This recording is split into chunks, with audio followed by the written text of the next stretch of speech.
Since its inception, the University of Chicago as an institution has intentionally maintained a global perspective. Our priority is to support faculty research that addresses the most pressing issues facing society today, such as urbanization, climate change, and energy and environment.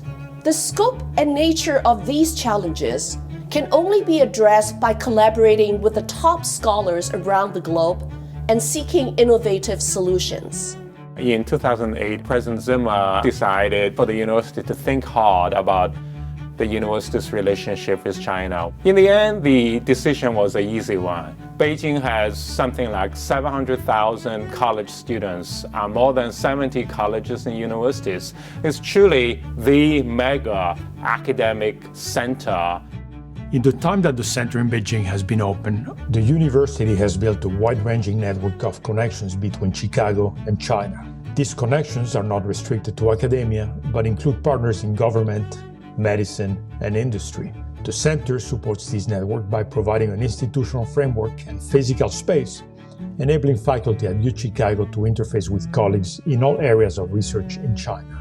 Through cross-cultural and interdisciplinary dialogue, we help the university community and those with whom they engage to develop more nuanced and open-minded approaches to both their academic fields and their own communities. Our faculty members' engagement in China has led to many productive partnerships that have impacted science and society in both countries. The sciences are increasingly becoming question-driven rather than discipline-driven. In pursuit of answers to big questions, basic research and applied science are part of a single fabric. The next decade will bring about important changes in how science is pursued. The University of Chicago is a leader in scientific entrepreneurship as well as entrepreneurship education more broadly.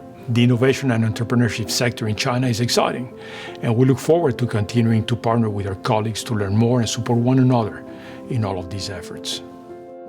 Beyond academia, the center has served as a home away from home for our alumni in China, allowing them to host many events and gatherings and serving as a base for our staff and leadership to connect and visit with our alumni more easily. I found that my own enthusiasm for the University of Chicago's mission of rigorous inquiry and impact has been echoed with many of the people I've spoken to in China, whether they were previously connected with the university or not.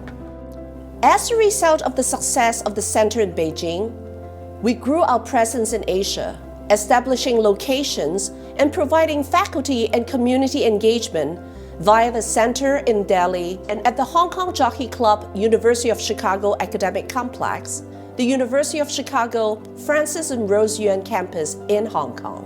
When we started with the center, there are quite a number of schools that had no ties to China. Today, every professional school and the college and every academic unit at the University of Chicago has significant interests and interactions in China. In the center's second decade, I look forward to the expansion of existing academic collaboration, as well as the formation of new ones as our network continues to grow.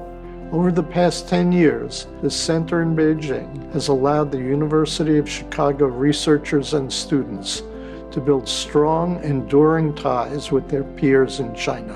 While so much has been achieved, the opportunities offered by University of Chicago's deep relationships in China continue to grow. The next decade will see our continued commitment to rigorous inquiry with our Chinese partners.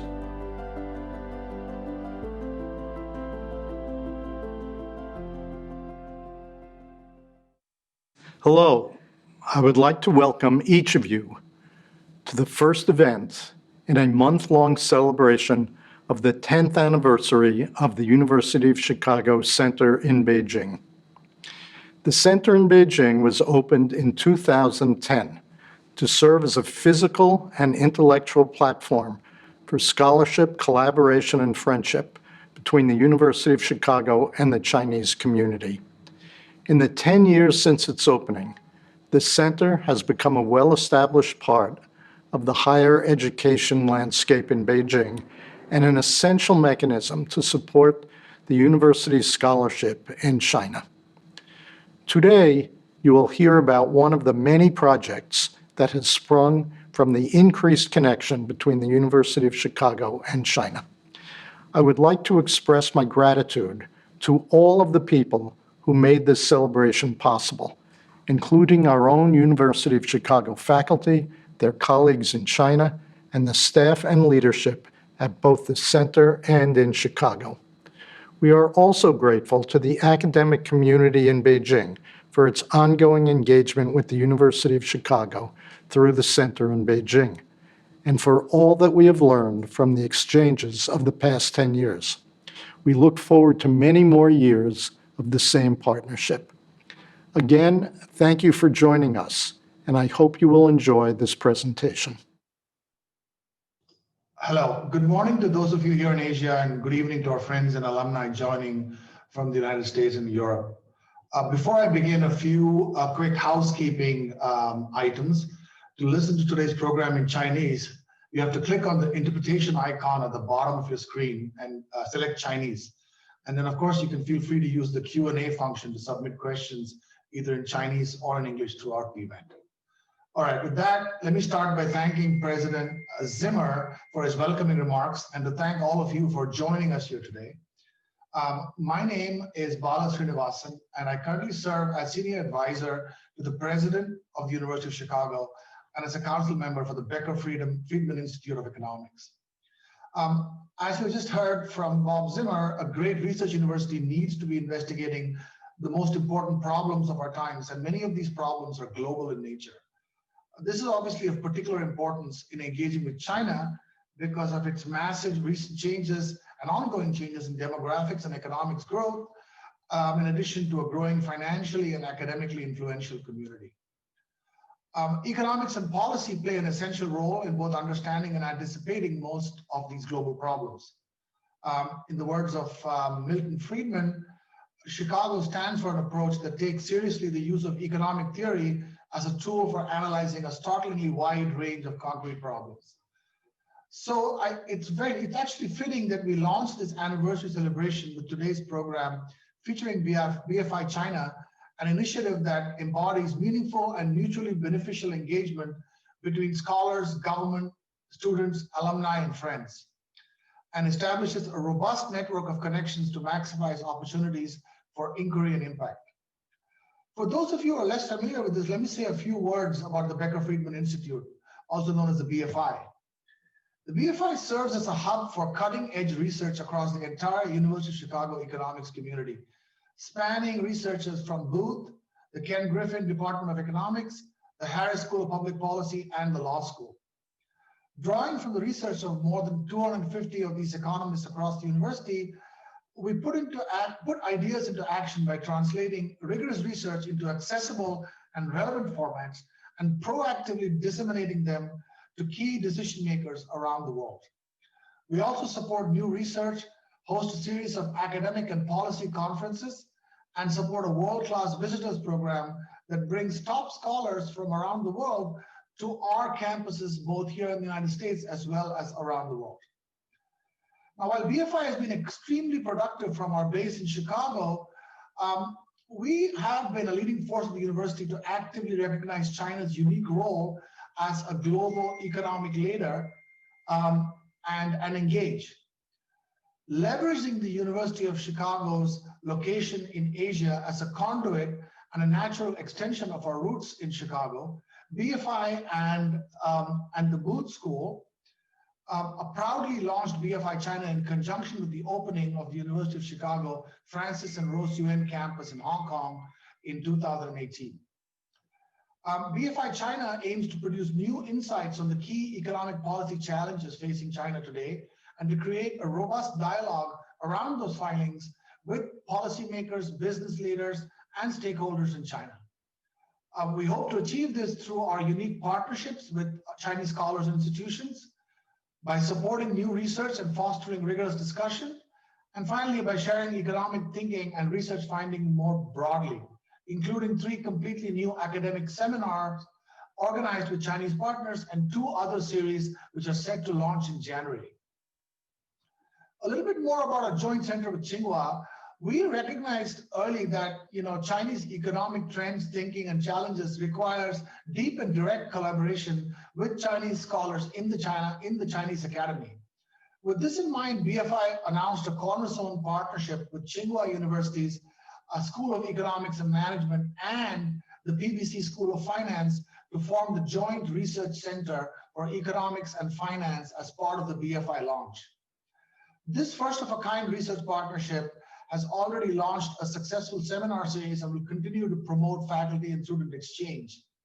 More importantly, it brings together scholars from Chicago and Tsinghua to work on key issues facing the Chinese economy. We have already awarded 10 research grants and are putting out another call for proposals later this month. Today, we have the leaders of BFI China and this joint center to talk about the importance of this partnership and the new thinking it will produce. To help guide this conversation, I'd like to introduce my friend and colleague, Professor Michael Greenstone. Michael is the Milton Friedman Distinguished Service Professor of Economics at the University of Chicago and the director of the BFI. He also serves as co-chair of the steering committee for the Joint Center with Tsinghua. I'd also like to add a personal note of thanks to Dean Bai Chang-en. I'm grateful for how energetically you supported the project once we had our initial conversation that evening in Beijing, and how your support has really helped bring the cooperative effort between Tsinghua and Chicago together. With that, let me turn the program over to Michael. Thank you. Thank you, Bala, and I want to say welcome to everyone listening in the morning in Asia and of course the evening here in Chicago. We have a absolutely terrific panel here, and I'm going to try to keep my remarks short so we can get to them. But I just wanted to add a little to why I think BFI China and especially the relationship, the Joint Center with Tsinghua are so important and critical for the university. When I started to direct the BFI about 3 years ago, my observation about the economics profession, both at Chicago but more broadly, was that we were missing out on what I think was maybe the most important economic events in the last 100 or last 150 years, which is the remarkable increase in incomes in China in such a short period, call it 25 or 30 years, the enormous reduction in poverty rates, and really the development of a terrific economy in such a short period of time. And that was, and I think remains a problem, a blind spot for our understanding of economics and our understanding about the world. And I was determined that we would do something about it. And my first thought was, well, the typical approach is not working. The typical approach is for faculty around the world, mainly Western universities, to sit in their offices and think thoughts about China. And my view is, well, that's not really going to get it done. And it was really critical to find a way to get on the ground in China, develop relationships, develop collaborations, find ways to facilitate collaborations. And the pinnacle of that, those efforts, of course, is this joint center with Tsinghua. And since we're celebrating the Beijing Center does so much to facilitate that. So with that, let me now turn to introducing our star-studded set of panelists.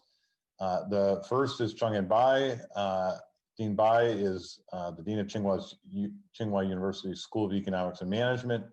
He is the director of both the National Institute for Fiscal Studies and the Institute for State-Owned Enterprises at Tsinghua.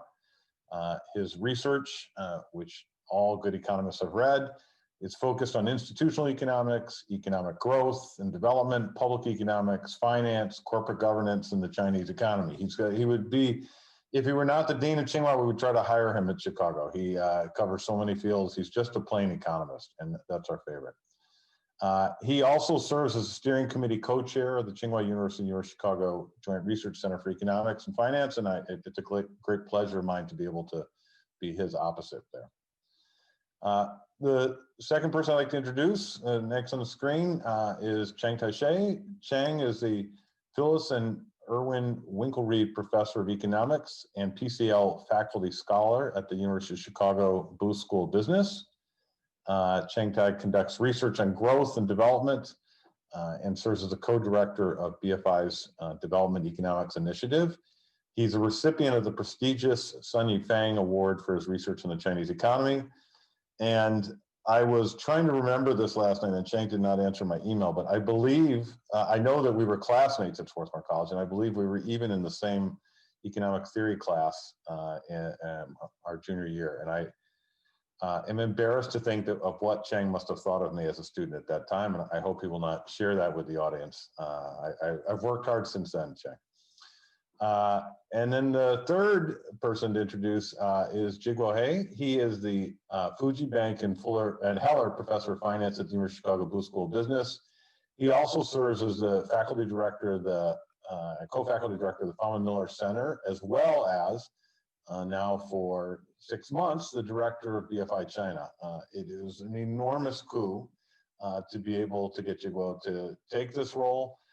He has embraced it in ways that we could not have predicted, all to the good. There are more seminar series that he's started than I think any reasonable person could keep up with. And they cover a wide breadth of areas, as you know, illustrating so clearly all the many ways in which China and the United States intersect. And it's just a great treat to have him be the lead of that. I should have mentioned his most recent research is focused on the Chinese financial markets, and he was recently served as a guest editor of the Review of Finance for a special issue on China. But Jiguo, like Cheng Tai and Zheng En, is kind of they would say in baseball, a five-tool athlete. He can do everything. So with that, let me just turn to trying to generate a conversation, which I'm sure will not be difficult with these great minds. And let me start by kind of caricaturing what I think has happened, unfortunately, where conventional wisdoms in the United States and conventional wisdoms in China have kind of taken hold, that I think kind of miss what is kind of at the heart and the potential and really the actualization of BFI China, which, you know, on the US side, a kind of very negative, there has been a development of some negative views that China, that there's really kind of a zero-sum competition going on between the United States and China. And that anything good that happens for China is like something bad that happened in the United States. And, you know, of course, misses greatly the ways in which partnership can produce a larger pie for everyone. And then on the Chinese side, I'm not the expert, but my sense is that the kind of conventional wisdom is that China has had this remarkable period of growth and is operating at such a high level, and that the US will stop at nothing to halt China's rise, both economically and from a development perspective. And so I just wondered if our three panelists would be able to take that on and talk about the ways in which they think that's correct, the ways in which it misses the larger picture, and maybe even identify some ways that the Beijing Center and BFI China and the Joint Center can contribute to finding a way out of this kind of everyone having gone to their own corners. So Cheng Tai, would you like to begin?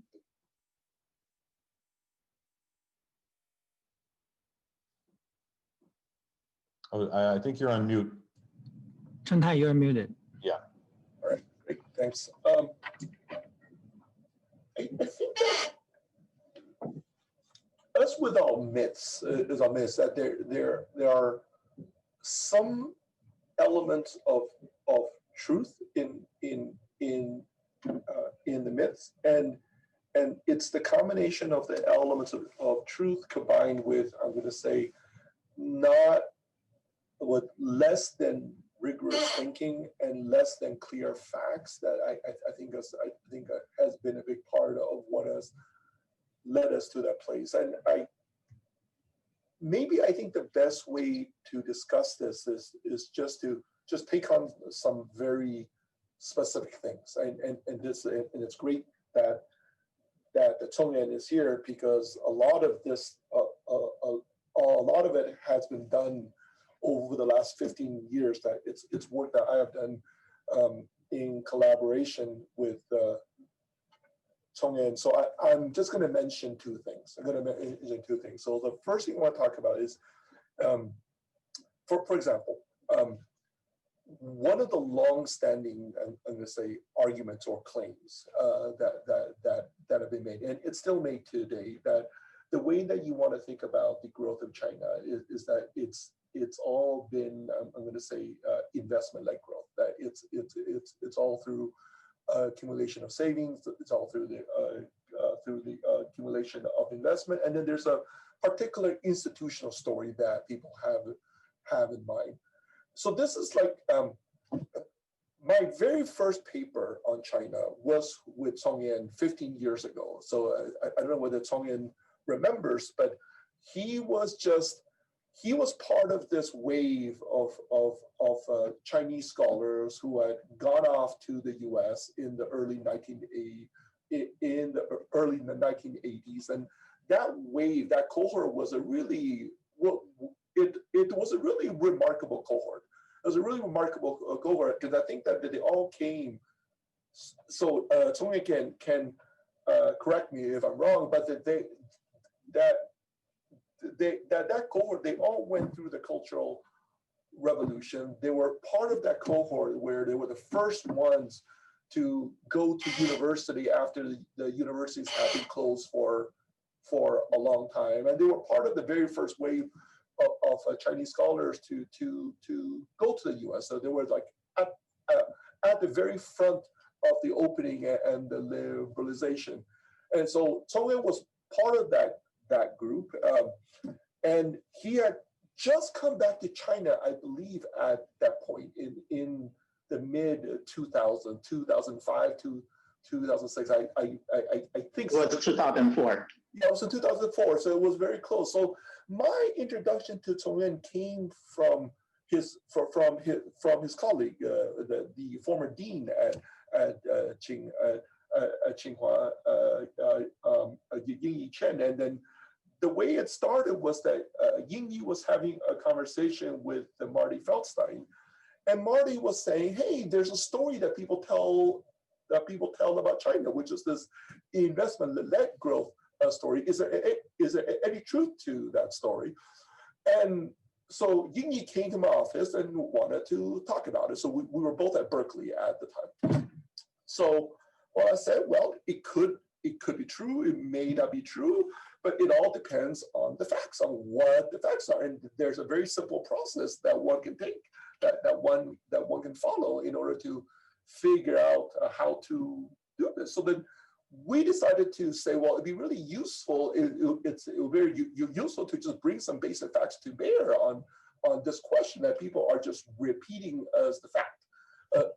So what happened then was that, so I don't exactly know what happened next, but then Yingyi went to talk with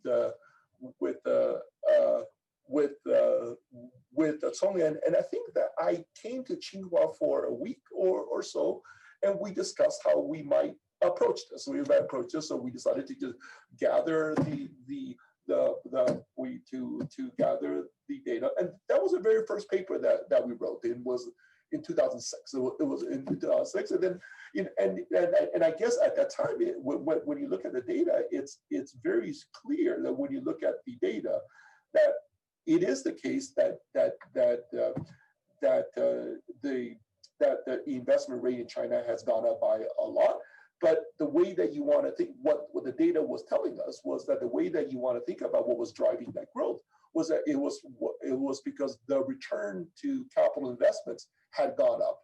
And if you measure what's happened, the reason that the investment rate went up was that it was just an endogenous response to the increase in the return to investment. So then we had a very simple story that basically that the reason that China invests a lot is because the return to investments has gone up a lot.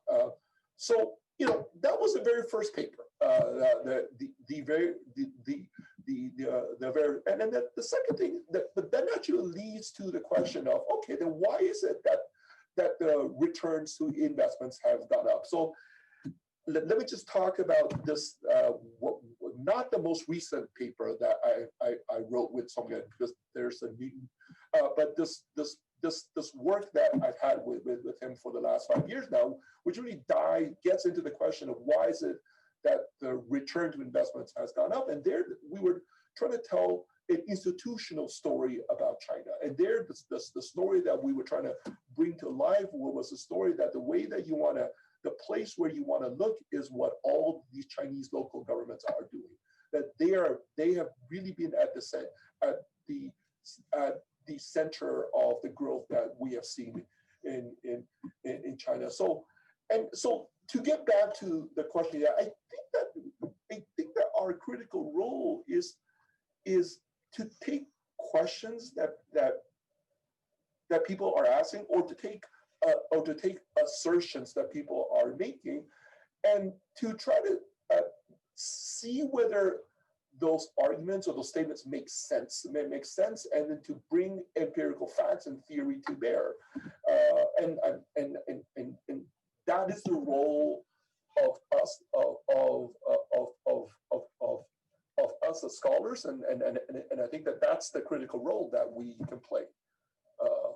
And I just want to say that obviously, in order to do this, I think that the partnership has been critical. That what the kind of institutional knowledge that I have learned, it would just have been impossible if I had just stayed in my office. So I've spoken for too long, so I will stop there. Ching-Tai, I'm going to bring Chung in 1 second, but I think it might be very informative for people if you just take 1 minute to explain the kind of research operation that you've set up that is allowing you currently to do all kinds of data analysis that might not be, certainly would not be possible if you were sitting in your office without having established these relationships. Oh, it's been like one of the most recent pieces of data that we've been using is what we call the registration data, which is basically we have access to all of the registration data of all Chinese firms. And the data, because of how confidential it is, it sits on a server in Beijing. It sits on a server in Beijing, and it is accessed there by one of Chongyuan's former students. So it's the kind of thing that, let me just say one more thing about the data operation. One of the things that Tsinghua has done, which has been absolutely incredible, is to set up a data center. And there's a lot of data that sits there. So one of the pieces of data that I've been accessing there, this is work with one of the assistant professors at Tsinghua, is basically all of the micro records of the Chinese customs with the Chinese customs data. So there's an enormous amount of data in China. So I'm going to say that it's a well-developed administrative apparatus that generates a tremendous amount of data. There's a lot of things that one can learn from looking at data, and this would just not have been possible without the partnership with the Tsinghua. Chong-Yin, would you like to join in? And maybe, I think, I suspect people who are tuning in, or zooming in, as it were, might be especially interested in these insights that Ching-Tai and that your own research and that Zhiguo's research is producing. How do they influence life in China? Are they influential with respect to policy? Thank you, Michael, for your earlier very warm introduction, and for Ching-Tai for bringing memories back to 15, 16 years ago. That paper we wrote together on the return to investment in China, I believe was quite influential. At that time, there were a lot of discussion about whether the Chinese economy was over-investing. And there was no good answer. If you only look at the investment rate in China, it is high. It's probably the highest among all, excuse me, all major economies. it's twice as high as the average G20 investment rate. But if you simply look at that, then the simple conclusion is that the Chinese economy was over-investing. However, our answer was just looking at that number alone doesn't give you the story. You need to know whether the investment is generating enough returns. And our paper answered that question. And I think it helped the policy discussion very much. And I'm not going to be very modest here. Our joint paper, actually one of the top economic prices in China, the Shen Yefang economic price in China, because of its influence. People, a lot of the juries in the for the price mostly consider whether a paper is impactful or not just by focusing on the technical details. And I think precisely because its impact, we were recognized for it. So that's our continuing research collaboration also shed a lot of important lights. For example, Changtai talked about the importance of institutions in China. And if people read our papers, people will find that the Chinese institutions are very different from the US institutions. It's also very different from the institutions that are considered to be the best in textbooks. So I think some of the disputes between China and the Western economies is because of this difference in the institutions. And one of the reasons for China to rely on these different institutions is because historical background. We started from a very rigid planned economy where there is no market institution at all. And developing those market institutions takes a lot of effort. It also takes a lot of time. It's unimaginable to have perfect institutions overnight, but I think this seems to be common sense, but a lot of economists don't realize that. A lot of economists assume that good institutions either are there already or they can be developed over time. I think the experience of the shock therapy in the economic transition in Eastern Europe sort of illustrate that people believed institutions can be developed over time. So Changtai and Changtai's work with me and with others suggests that it's first of all, it's impossible to develop perfect institutions in time instantaneously.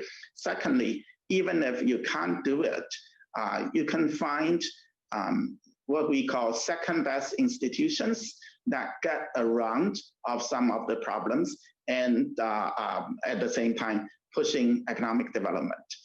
So I think this view need to be better appreciated for people to better understand the Chinese economy, also for us to understand the difference between China and US. And so this is an important message I would like to suggest from our joint research. Terrific. Thank you, Changyan. Now, I hope Changtai and Changyan will not be offended by this question because I think we're all roughly the same age. I'll just note Jigwo is younger and he's from a different generation. And Jigwo, I wonder if you could talk a little bit about your experiences with research and directing the BFI China and what you think BFI China can do in a kind of very concrete way to help move past some of the stereotypes and the consensuses that have formed both in Washington and Beijing. Thanks a lot, Michael, Shengwan, and Changtai for the continuous support for my work. Yeah. Let me just picking up 2 points from the previous discussion and then blended it with what I'm really trying to do as a director of BFI China. The one thing I really gets, more and more gets pushed from every side is about this data. So that I was when I was I got my PhD. First of all, I was the undergraduate from Tsinghua University. So Tsinghua is my alma mater. Had a great memory there, 95 to 2001. Got a master and came to US. When I got to the United States, to be honest, I just feel like I just want to do theory. Why? Because those data in the United States, I just don't understand them. And also that why, in a way that it doesn't help me to understand the China. Okay, that was a very naive way. And this is the explains that I was a very, very hardcore theorist when I was on the market. Luckily, I got a job at the University of Chicago, and they pushed me so hard. They pushed me so hard saying that, look, you need to see where you're doing. And all these things just got to the push saying that, okay, you need to know what is really going on first. Through whatever way, you can do these like, serious, rigorous data analysis, or you can just do collecting your data from some statistics that also very informative to you. Or you just do some case studies. All these things that I do really think that this is what the University of Chicago taught me, and I seriously benefited from these inputs. What I would like to make a point, going back to Chiang Kai's point, is that I do not think that this is what I was educated when I was in Tsinghua. Let's say it's almost like 25 years now, right? 95, and then now is 2020. So 25 years ago, I don't think that's the way it is, for many, many obvious reasons, because we don't have too much data. There's not so many of people are collecting it, and even if you're collecting it, there's not a lot of institutions to cross-checking these data, ensure this quality. And if you don't have that, obviously you don't have all these data are almost like a garbage. And I really think that now China gets to the stage where it has a lot of data, and the data quality is improving because of all these cross-checking mechanisms. So for instance, many of the data that I'm being using is from the private sector. With the private sector, you can easily cross-check different ways and making sure those things are correct. And these things are super important that in my mind, that in order to build up more collaboration between the University of Chicago's scholars and as well as the top Chinese scholars, or some scholars that really understand that, the way that we are doing academic research is to seek the truth, seek whatever the fact is. So in that way, that the BFI China is really trying to build that forum, build that platform, so that everybody can have a common language to speak to discuss about. And for that reason, that the Chong'an, we have this joint center that Bala was mentioning. In this new round of COFA proposals, we work hard to have three different data sources, so that it will be available on the website, and the different parts of the faculty members, if they're interested in certain parts of data, they can express the interest, and therefore that provides a very natural way of connecting to things. Okay, so that's the first point. The second point I really wanted to keep it short is that thanks Chiang Kai was talking about, this is the first generation of economists who went to overseas, and that's probably around the year of maybe like late 80s. So there's a bunch of them. And these names, actually, I know them because when I was in 95, in 98, I remember there was a discussion where the Zhu Longqi, our dean, our old dean, who basically called several bunch of people who were here as a PhD student, just graduated and then went back to China and established all these interesting invest banks that at that time I was really, really hoping to get a job, but I couldn't, so that I come here. All I was trying to say that things change so much, and I think that as a younger side of the generation of economists, I think that we have a lot to catch on with the first generation of the economists who bring all this knowledge and who bring all these insights back to China. Okay, well, could I just ask you one follow-up question? I think people will be very interested in this. And this actually goes back to when you were a gleam in our eye and we were trying to convince you to be the director of BFI China. Chong'en and Cheng Tai was there as well. We had a meeting at Tsinghua and we were discussing how to set up to kind of make this relationship more than just another kind of meaningless MOU on a piece of paper. And what was so inspiring about that is that both Tsinghua and Chicago agreed to put in resources, an equal amount of resources on each side. And then the idea was that each project, well, I wonder if you could talk about what the requirements are for projects to get funding from this kind of joint pot of money. And maybe even talk a little bit about how you've done the great work you've done in, I don't want to call them forced marriages, but arrangements maybe between Tsinghua faculty and Chicago faculty. All right, thank you, thank you. By the way, all these financial support are really, really coming from BFI. So this is obviously all the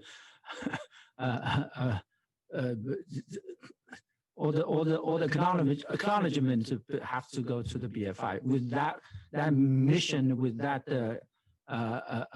insight. Then I was very, very happy to take this job, and especially that's a joint center. There's a collaboration with my alma mater. So I think that at that time that I would making sure that the Tsinghua side of faculty members, as well as the University of Chicago side of faculty members, they have to work together. That's first requirement, okay? And the second requirement obviously has to be China question, okay? So with that two questions, then I will say, look, I really don't care what kind of questions that you're studying. Obviously, if you do financial market, obviously this is what I was really, really interested in. This is my major. I would be happy.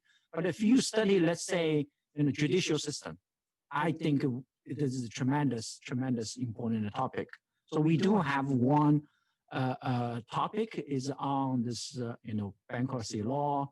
That topic, which I do believe that this is just at the center of the well-functioning of a financial market. Recently, there's lots of default happening, all these things. If you don't have the bankruptcy court to making sure that everybody was very clear about how to split up whatever the default of the firm, otherwise it will be very, very hard to develop, to raise bond in the beginning. So that's one point. The second point, perhaps, is that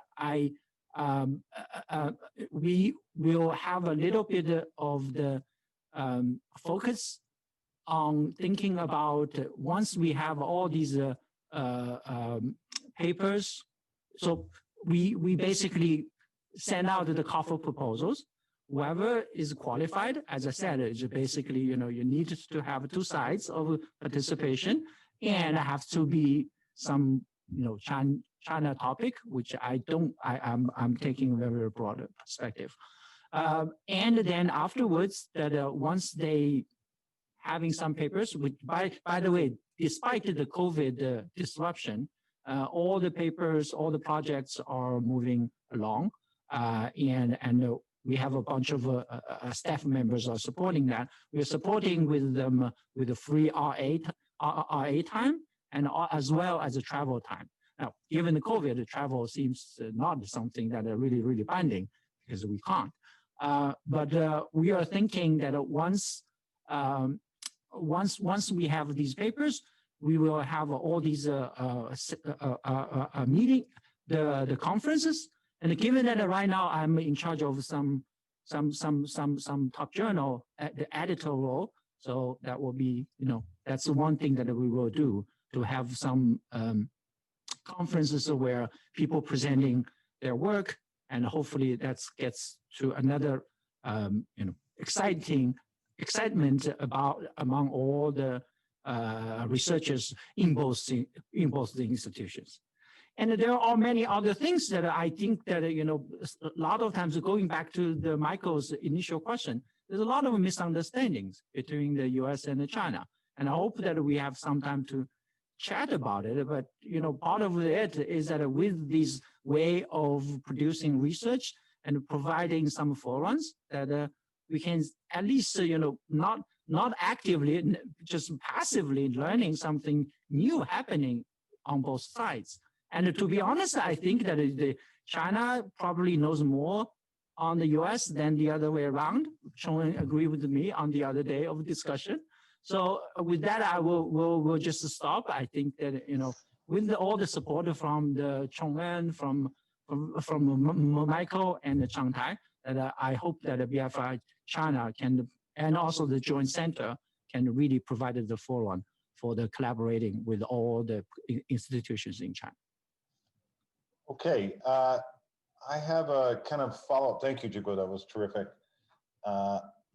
And I can't underscore enough what an amazing job Zhiguo is doing running BFI China on the BFI side. So now I want to play a little game for a minute.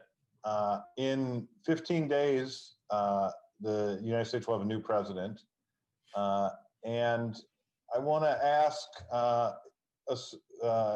Chong-En, if you were appointed to be President-elect Biden's special advisor on China, what advice would you give him to help repair the relationship between the United States and China? And Chang Tai, don't worry, questions coming for you too. You might imagine what it is. But. Well, that's a difficult question to ask, but I think the most important thing is for China and the US to find an area of common interest to work on so that trust can be rebuilt somewhat. And an area that's of very important common interest is climate change. It's a challenge faced by the whole world, and China and US both have important roles to play there. So if the two governments can come together and talk about how to deal with this global challenge and how major countries should lead this effort, that would be great, not only for the world, but also for the bilateral relationship. Second point is that don't view the relationship as zero-sum.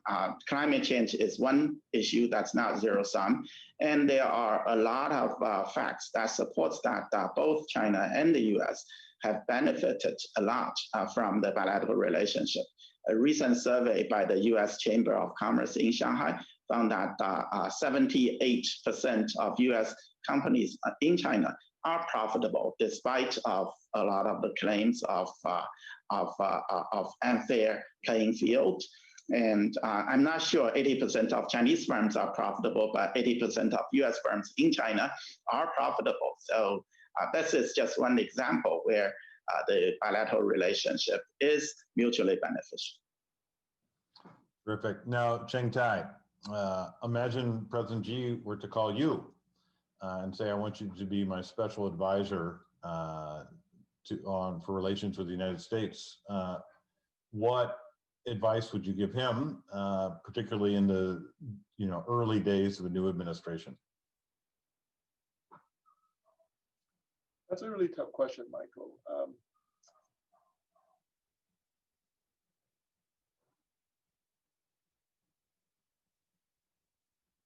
I would say this, right? I would say that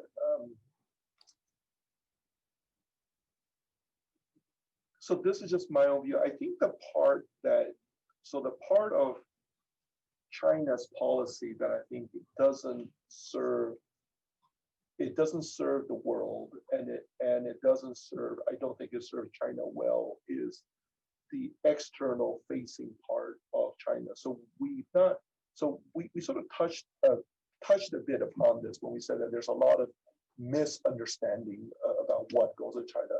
Some of it is just that people don't know, but I think that some of it is just like the part of the, I don't know what to call it, but the Chinese bureaucracy that from what I can say functions very poorly is the external facing part of the Chinese bureaucracy, the foreign policy, the arm,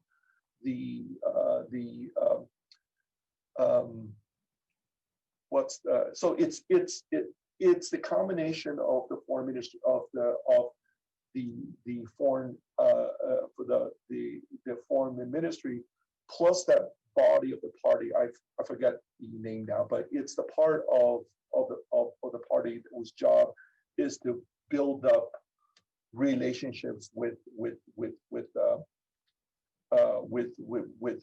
social actors outside of China. And I think that for reasons that I don't quite understand, that part of the bureaucracy, I think, is serving China poorly. It's serving China poorly, and and I think it does a lot of damage for China and the world. So I think that part of the reason that we are where we are right now, some of it is ignorance. Some of it is ignorant, but I think that some of it is also certain parts of the Chinese bureaucracy have also contributed to it. So that would be the part that that's what I would say. There might be something deeper. There might be some deeper political reason for why they do what they do. But I'm going to leave it at that. Okay, great. And then, of course, I'm interested in Jiguo's views on this, but I want to try and really, there's a particular slice of this that I would be interested in Jiguo's perspective on this. And I am sure he must have thought of this as the director of BFI China. What is the role that research can play in a very concrete way in influencing policy or helping inform policies, maybe a better way to phrase it, both in Beijing and in Washington? Yeah. So one short answer is that I envy United States in the sense that in the United States, actually, the researcher, like pure academic research, if done well, can be extremely influential immediately. While for China, it's much harder. It's much harder. For, Sean was mentioning this return on capital, all these things. So occasionally you have some papers that really shape people's mind, but with time, that hopefully that now with better data, that the government and also as well as the regulators, let me emphasize that thing, regulators will start to really think, open their perspective and try to see that what is coming out from the academic research. I see great trend on it. That's why as a BFI director, we would like to foster some researchers directly and aiming at the questions like a regulator. Or for the U.S., probably, U.S. on the understanding of the China side, I think the understanding at this point is, I was very disappointed.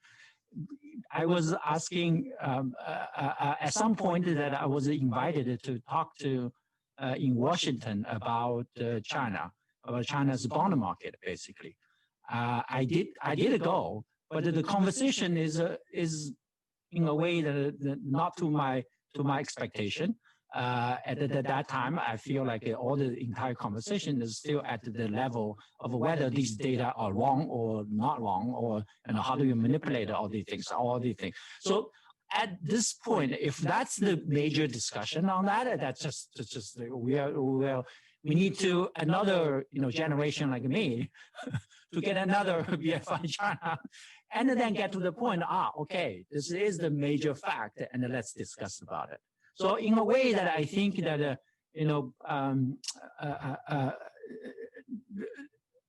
Michael, you're pointing to us really such an important quest for me, and also this is what I'm really after. But it is a really long journey that we're on the road, and I see some light towards it, and we're really trying hard to get that. Okay. Thank you, Jigwell. Now, unfortunately, we've burned through almost all the time, some questions from the audience, but I thought we're going to do something I've learned from a friend of mine who moderates these panels regularly, something called the lightning round. And you will only each get one sentence to answer the question. So I'm just going to start picking out some questions. What are the fields in which the two countries are going to be best able to collaborate? And I will, since Chong-En has already started there, I'm going to save his lightning round question for a different question. So Chang-Tai, you can begin.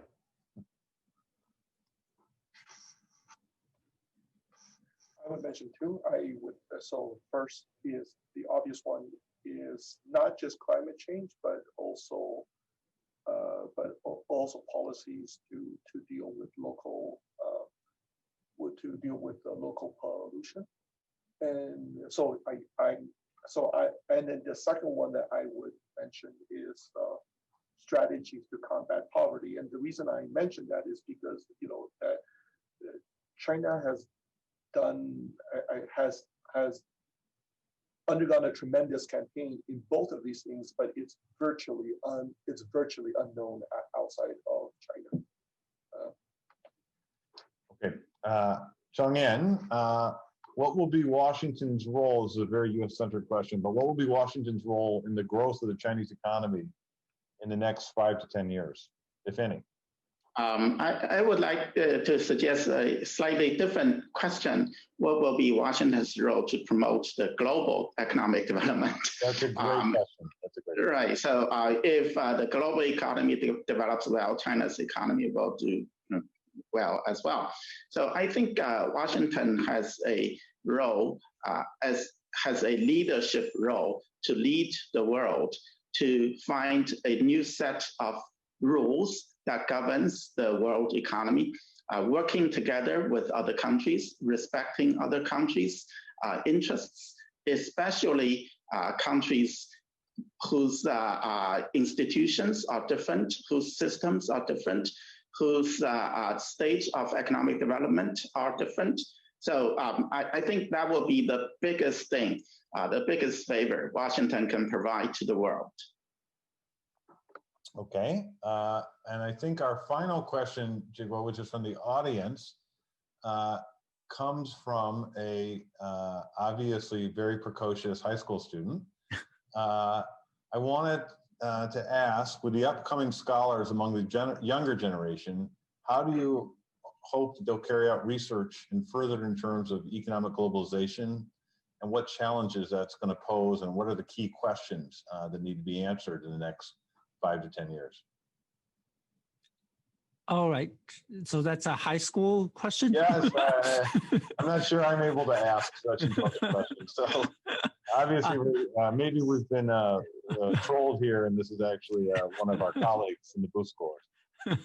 So let me just keep it short. I still think that, even though that today's China's economic growth policy is so-called double circulation, emphasis with the inner circulation. I think that, as John was saying, that if the rest of the world is doing great, China has accumulated so much ability of doing good things. and that's where the win-win is. So it is exactly that you need to. So for that student who was asking the question, I still think that when it's exactly the same suggestion that I got when I was in Tsinghua University, go out and learning the different ways of thinking along the economic system, and bring a international perspective, and trying hard to with some very, very pure thoughts in your mind of seeking the truth. I think this is the way that, what the University of Chicago really taught me, and I think this is the most important thing. Okay, thank you, Jigwell. And I want to be respectful of everyone's time and just say what an honor it has been for me to be able to participate on this panel with the three of you. And of course, to participate with the three of you in BFI China and the Drake Center. And just thank all of you for this very insightful discussion. For the audience, I also want to mention that as part of this celebration of the 10-year anniversary, there's my colleague Jim Heckman, the Nobel laureate, is going to have an event on early childhood education and development. And I know, as many of you probably know, some of his very important work in this area has taken place in China, and he has some fascinating results that I'm sure he'll be happy to discuss. So with that, let me wish everyone in Asia a good morning. And here in Chicago, I think our workday is winding down. So thank you very much. Have a good night and good morning. Thank you. Thank you.